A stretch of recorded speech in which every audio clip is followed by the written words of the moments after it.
Reviewing the scientific literature to answer your questions about gender diversity, this is Classroom Psychology. And now here's your host, Dr. Cora Sargent. Hello everybody and welcome to Classroom Psychology. I'm your host Cora. Thank you so very much for joining me. Get on in here, grab yourselves a drink, pull up a chair and, let's listen to my dulcet tones for a little bit as we talk about gender diversity. Listen, I've been watching the world for some time. I'm 40 years of age now. Whoa. Don't know how that happened. I really don't. Looking back, I don't know what happened. 40 feels like it's an eternity old, but it's probably pretty young compared to like half of all people, I would say. And I look at the world and I'm getting pretty, I'm getting pretty scared out here. I'm watching this sort of contraction around gender identity and particularly around transgender rights. And particularly in the United States and in the UK, we're seeing this sort of very strong contraction. And in the US, we see drag bans in a lot of states and bans for adolescent and child transgender, like gender diversity and sort of transition-related healthcare. In the UK, we don't see those kind of bans, but it's very difficult for trans folk to access healthcare. It's been getting gradually worse over the last 12 years. I mean, 12 years ago, when I first got referred, maybe 10 years ago, I first got referred, the waiting list was like 9 months for first appointment for transition-related healthcare for adults. And now it's more like over 5 years for a lot of people, which is an incredible length of time to have to wait. And for children and adolescents, it's not too different. Like they have to wait 2 years. And there are these kind of geographically distributed centers that are supposed to be opening, but I don't know what they look like. I can't tell. There's no plans for them as far as I can tell. And yet the websites for the Gender Identity Development Services have got this kind of banner on them saying, nope, if you get referred to us, you're probably not going to be seen by us because it's going to take 2 years and we're going to be replaced by these different geographically distributed services, whatever they're supposed to be. So healthcare access for the trans community in the UK is pretty poor. And you'll have seen, if you've kept your ears to the ground, you'll have seen the sort of protests around Drag Queen Story Hour in the States and in the UK. You may have seen that the Scottish Government engaged in Gender Recognition Act reform as planned, as the UK government indeed had planned originally. But then when they tried to pass the law, the now UK government decided they would evoke Article 35 to say, nope, we're going to prevent you from enacting that law for the first time, undermining Scottish devolved powers to prohibit transgender folk from accessing their gender recognition certificates a little bit more easily. So for sure, I'm seeing this very strange experience I didn't expect to see 10 years ago. I thought we were cresting a wave of acceptance. I really thought that I was actually, that all of the difficult stuff had happened already, that people braver than me had blazed a trail that I would just follow. And, I could enjoy just cresting a wave of acceptance. But that wave of acceptance broke really early. And now I find we're in a worse position than we were 10 years ago, I think, in terms of acceptance. And I find myself going around talking about gender diversity everywhere, wherever anybody will have me, whether it be around GP trainings, whether it be around educational psychology services and trainings, whether it be around schools and colleges, talking to school staff, whether it be, talking to trainee general practitioners in the South Coast. I go all over the place trying to talk about gender diversity, hoping that people will listen to basically a couple of ideas. One of them is that there are lots of genders that exist in the world, and the other is that only people can decide for themselves what gender that they are, because ultimately understanding one's gender is a sort of, to some extent, cultural experience. It's embedded in the culture that people find themselves in, the language of gender that people learn as they grow. But people's fundamental gender experiences are, as far as I can tell from the scientific literature, more a process of discovery than a process of creation. And for sure, these questions aren't cemented yet. We don't know the answer to all of these questions, but we do know that there are a bunch of young people and children who are transgender. We know there are adults who are transgender. We know that non-binary identities are valid. And we know that those experiences do sometimes necessitate some support from transition-related services. So when it comes to poorer healthcare access, when it comes to the bans in the US, I just see a world that is contracting around us. And yet, at the heart of what we do, of who we are as a people, gender diverse folk are, just by their very nature, just by being out and open in the world, are protesting. They are exhibiting themselves, being themselves in the world, and in so doing, they transgress the norms and rules of heteronormative culture, and they create norms and rules of gender diversity, forging a world where we can all find a place to belong. Honestly, I watch folks around me, like I listen to What the Trans, I see Abigail Thorne's work, and I see countless others, Katie Montgomery, like heroes of the trans and gender diverse communities, like putting themselves out there and forging this world, trying to create a world where we can all find a place to belong. And in my small way, I'm going to try and do something similar. I'm going to try to, in our own unique way, try to contribute. Now, the way in which I want to contribute, because I'm a scientist, that's what we're going to do. We're going to review the scientific literature to see if we can understand the scientific consensus around answers to some very challenging questions around gender diversity. And those questions are being asked in all kinds of areas. People, often politicians, often public figures, making declarative statements, sometimes even book authors with large followings, making these large declarative statements about what gender is and can be.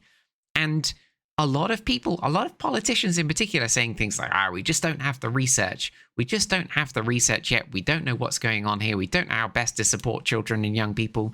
We don't know how best to support the trans community. We don't understand what's happening here.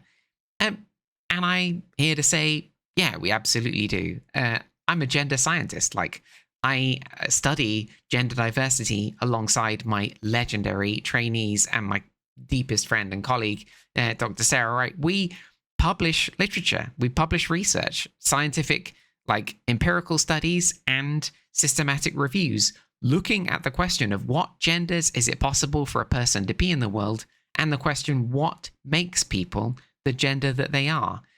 And gradually, we are not alone. There is a huge international scientific community, particularly over the last 10 years, just dedicating itself wholeheartedly to the study of gender diversity. And we are answering these really big and challenging questions.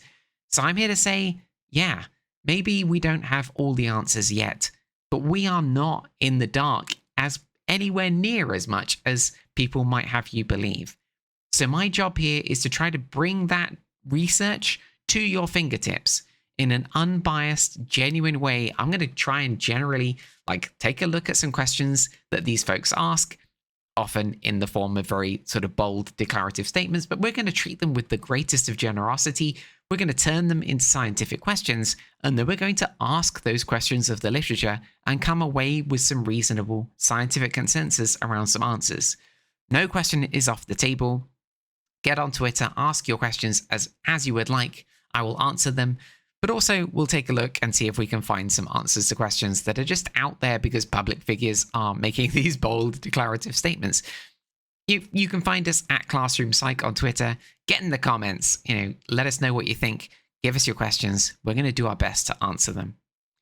And, now it can only come at the right time, right? This is the right time for us to be doing it, where Florida, South Dakota, Tennessee, countless other states trying to restrict access to healthcare as though we know that it is negative, as though we know that it isn't going to help people.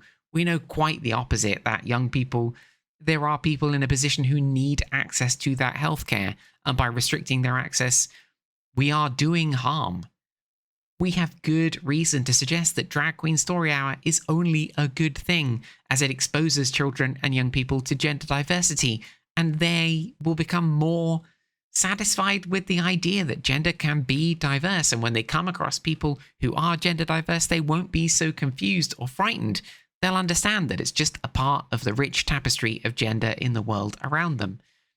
I was at I know what it's like when children are less aware of gender diversity.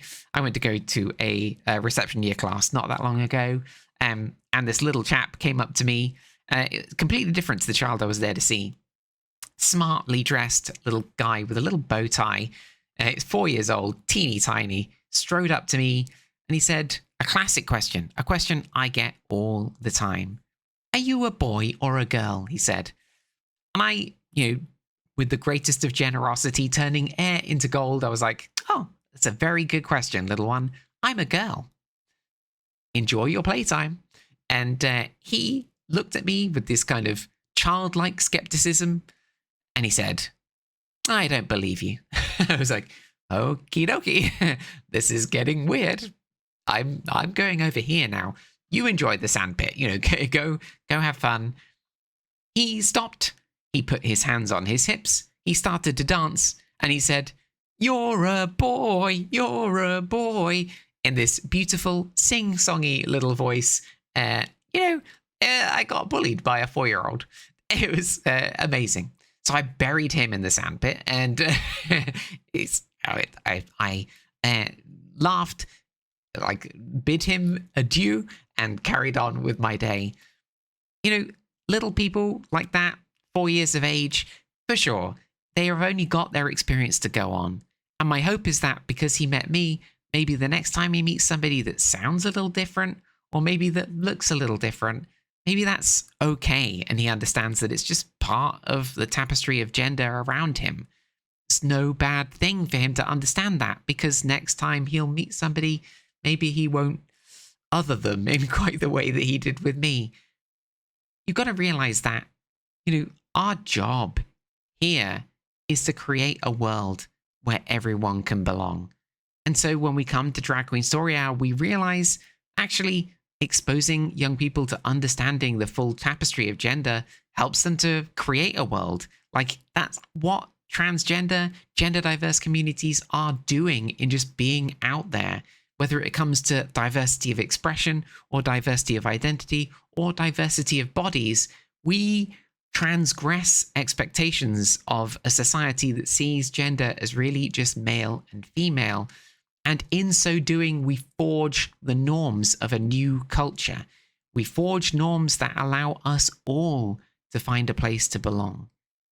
And whether you be people out there concerned about the risk of social contagion, whether you be out there concerned about the rights of people in single-sex spaces, whether you be out there just questioning and worried about what this all means for gender diversity, just know that we've got your back.